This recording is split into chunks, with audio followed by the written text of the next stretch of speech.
ക്രിസ്തു തൻ്റെ ഇഹലോക ജീവിതത്തിൽ തൻ്റെ പരസ്യ ശുശ്രൂഷയിൽ എല്ലാവർക്കും നന്മകളെ ചെയ്തു. രോഗികളെ വിടുവിച്ചു, മരിച്ചവരെ ഉയർപ്പിച്ചു, പിശാച് ബാധിച്ചവരെ വിടുവിച്ചു, അപ്പവും മീനും നൽകി പോഷിപ്പിച്ചു എന്നിങ്ങനെ തുടങ്ങിയ നന്മകളെ ക്രിസ്തു ചെയ്തു. എൻ്റെ അടുക്കൽ വന്നാൽ ഈ പറയപ്പെട്ട നന്മകളോ അല്ലെങ്കിൽ മറ്റേതെങ്കിലും ഭൗതികമായ നന്മകളോ നൽകാമെന്ന് പറഞ്ഞുകൊണ്ട് വാഗ്ദത്തം ചെയ്തുകൊണ്ട് ക്രിസ്തു ആരെയും തന്നിലേക്ക് ആകർഷിക്കുവാനായിട്ട് ശ്രമിച്ചില്ല.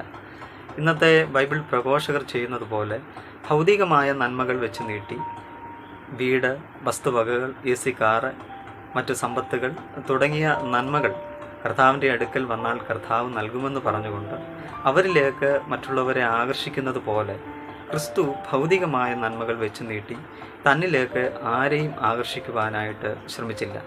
അങ്ങനെയൊന്ന് ബൈബിളിൽ രേഖപ്പെടുത്തിയിട്ടില്ല. തന്നിൽ വിശ്വസിച്ച് അനുഗമിച്ചവർക്ക് വിടുതലിനെ, സൗഖ്യത്തെ, മറ്റ് നന്മകളെ ക്രിസ്തു നൽകി. ക്രിസ്തുവിൻ്റെ ഈ പ്രവൃത്തികളെ കണ്ടിട്ട് വിശ്വസിച്ച് അനുഗമിച്ചവർക്കും ക്രിസ്തു നന്മകളെ ചെയ്തു. എന്നാൽ ഈ നന്മ പ്രവൃത്തികളെക്കാട്ടിലും ഒരു പടി മുകളിലാണ് ക്രിസ്തുവിൻ്റെ വചന പ്രഘോഷണം. ക്രിസ്തുവിൻ്റെ മൊഴികൾ അഥവാ വചനമെന്ന് പറയുന്നത് നിത്യജീവനായിരുന്നു. നിത്യജീവൻ്റെ മൊഴികൾക്കായിരുന്നു ക്രിസ്തു പ്രാധാന്യം കൊടുത്തത്. ഈ നിത്യജീവൻ നൽകാമെന്നാണ് ക്രിസ്തു പറഞ്ഞത്.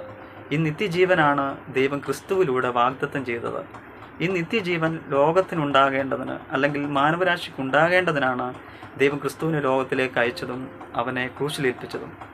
ഇത് നന്നായി അറിയാവുന്നത് കൊണ്ടാണ് മുൻകൂട്ടി പിതാവായ ദൈവത്തിൻ്റെ ഇഷ്ടമായ ആ വാഗ്ദത്തത്തെക്കുറിച്ച് ക്രിസ്തു ഇങ്ങനെ പറഞ്ഞത്: തൻ്റെ ഏകജാതനായ പുത്രനിൽ വിശ്വസിക്കുന്ന ഏവനും നശിച്ചു പോകാതെ നിത്യജീവൻ പ്രാപിക്കേണ്ടതിന് ദൈവം അവനെ നൽകുവാൻ തക്കവണ്ണം ലോകത്തെ സ്നേഹിച്ചു. യോഹന്നാൻ 3:16. തൻ്റെ പുത്രനെ നോക്കിക്കൊണ്ട് വിശ്വസിക്കുന്ന ഏവനും നിത്യജീവൻ ഉണ്ടാകണമെന്നാകുന്നു എൻ്റെ പിതാവിൻ്റെ ഇഷ്ടം. യോഹന്നാൻ 6:40. ക്രിസ്തുവിൻ്റെ ഈ രണ്ട് മൊഴികളെയും ശരിവെക്കുന്ന വിധത്തിൽ, മാറ്റമില്ലാത്ത വിധത്തിൽ യോഹന്നാൻ അപ്പോസ്തലൻ ദൈവത്തിൻ്റെ വാഗ്ദത്തം നിത്യജീവനാകുന്നുവെന്ന് 1 യോഹന്നാൻ 2:25 പറയുന്നു.